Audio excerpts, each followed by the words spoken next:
How many tests have you taken in your lifetime? Probably too many to count.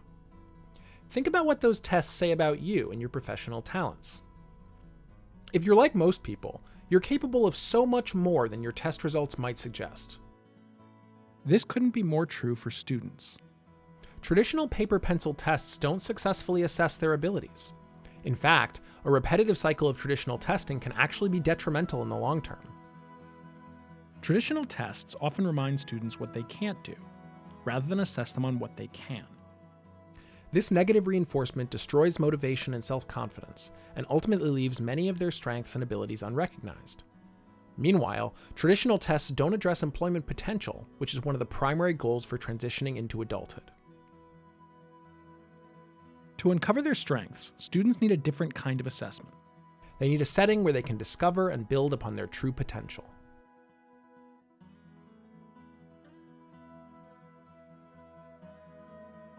PAES is a unique transition assessment of employment potential for students. PAES stands for Practical Assessment Exploration System.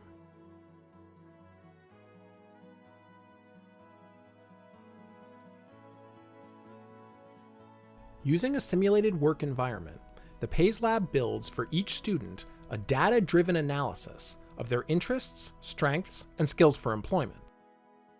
The key strategy for PAES springs from a simple but unique idea: bring the workplace into the classroom. In a PAES lab, teachers become workplace supervisors, and students become employees.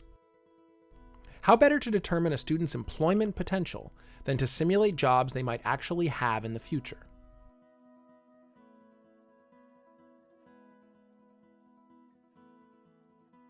There are three main benefits to this hands-on approach.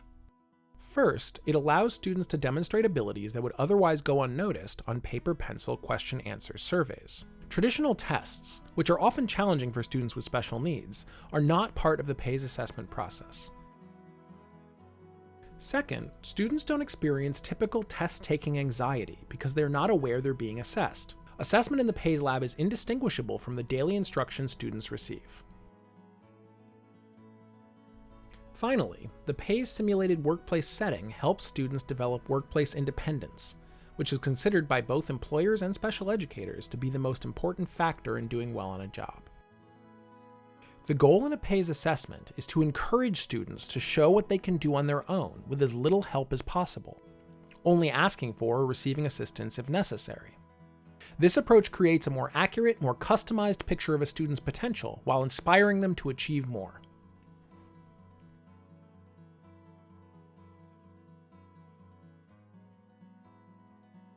The PAES Lab is a performance-based application for both curriculum and assessment. It teaches and assesses at the same time.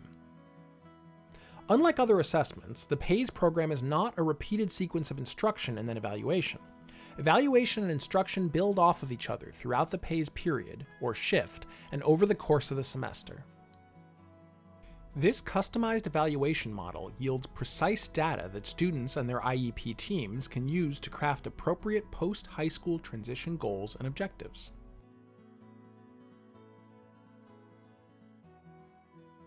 Unlike other tests, PAES provides three types of assessment in one. First, PAES is an authentic assessment. The PAES Lab is set up to mimic typical community-based job settings. It tests using skills found in those settings, and it occurs in a context where these skills are typically required. Students, acting like employees, perform jobs like wiring circuits, fitting pipes, making change, measuring ingredients, and sorting mail.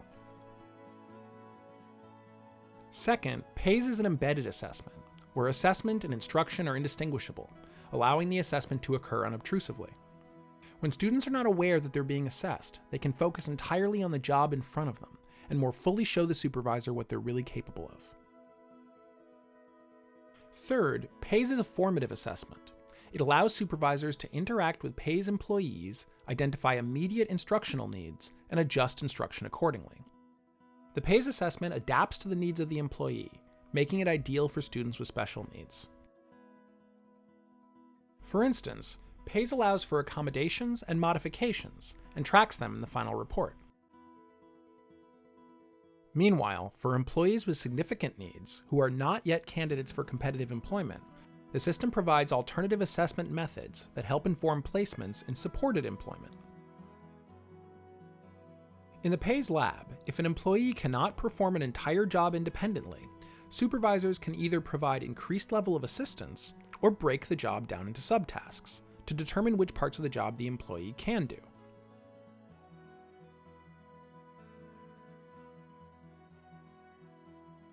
PAES was developed and perfected in a special needs classroom in the early 1980s by Dr. Judith Swisher, a teacher in Kansas.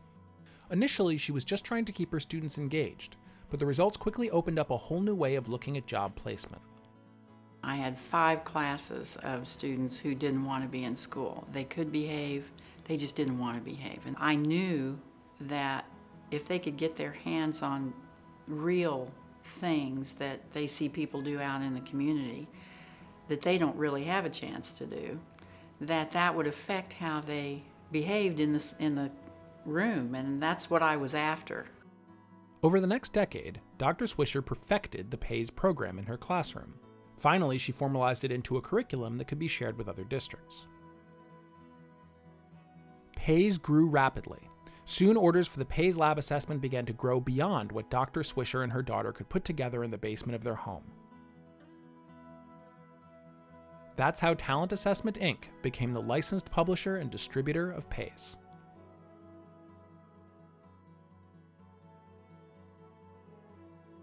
What sets PAES apart as a performance-based assessment is the fact that this assessment is so data-driven.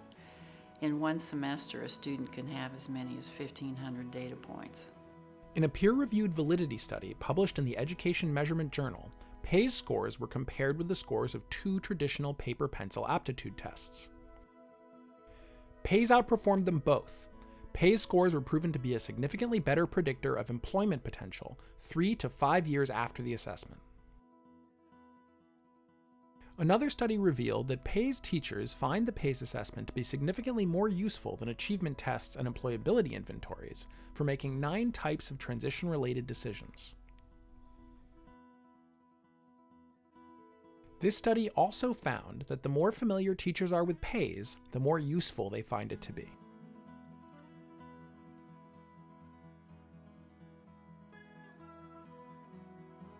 So far, PAES has converted over 1,500 classrooms, and the list continues to grow.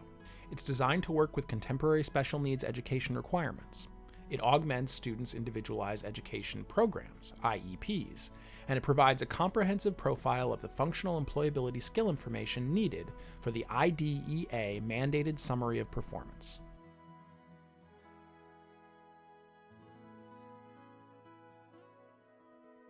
PAES does have one thing in common with traditional assessments. The PAES assessment needs to have accurately recorded scores to produce valid results. Anyone who records assessment scores must be trained to follow proper implementation procedures for assigning PAES scores, recording PAES scores, and entering scores in the PAES scoring software. To help ensure that your assessment reports are valid, we recommend that all PAES staff become authorized PAES evaluators.